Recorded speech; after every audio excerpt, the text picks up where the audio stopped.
اس کے وارثین بھی وہی ہیں جو میت اول کے وارثین ہیں، اور استحقاق کا درجہ بھی برابر ہے، تو اب اس میت کو دوبارہ لکھنے کی ضرورت نہیں ہے۔ مثلا ایک آدمی مرا، اس نے 2 بیٹا اور 2 بیٹی چھوڑی، 2 بیٹا اور 2 بیٹی چھوڑی، تو اب ایسی صورت میں مسئلہ کیسے بنے گا؟ 6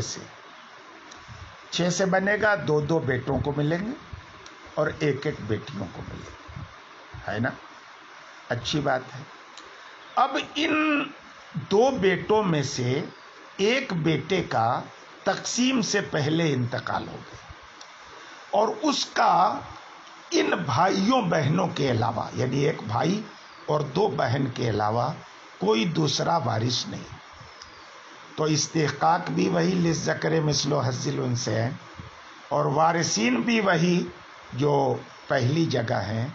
تو ایسی صورت میں اب یہ دوسرے اس ابن کو لکھنے کی ضرورت نہیں ہے، بلکہ مانا جائے گا کہ وہ کأن لم یکن ہے،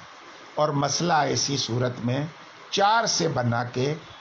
2 بیٹا کو اور 1 بیٹی کو دے دیں گے، اور یہ ابن جس کو آپ نے 2 دیا تھا 6 سے مسئلہ بنانے کی صورت میں اس کو مان لیں گے کأن لم یکن، گویا کہ یہ تھا ہی نہیں۔ 6 نمبر پہ آپ کو کیا کرنا ہے کہ جب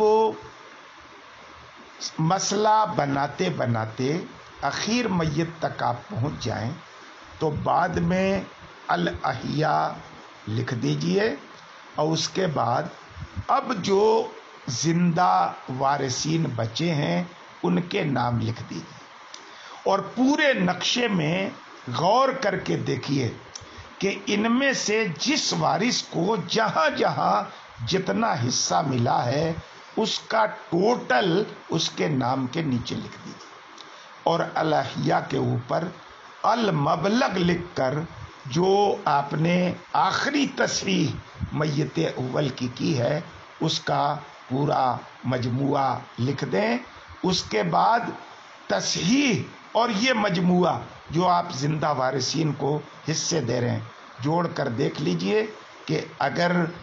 برابر آتا ہے تو مسئلہ صحیح ہے، اور اگر گڑبڑ ہوتا ہے تو مسئلہ غلط ہے۔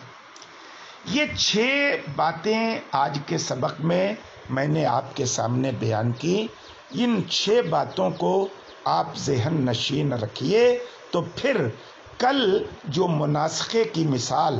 آپ کے کتاب میں لکھی ہے اسے ہم ٹھیک سے آپ کے ذہن میں اتارنے کی کوشش کریں گے انشاءاللہ تعالی۔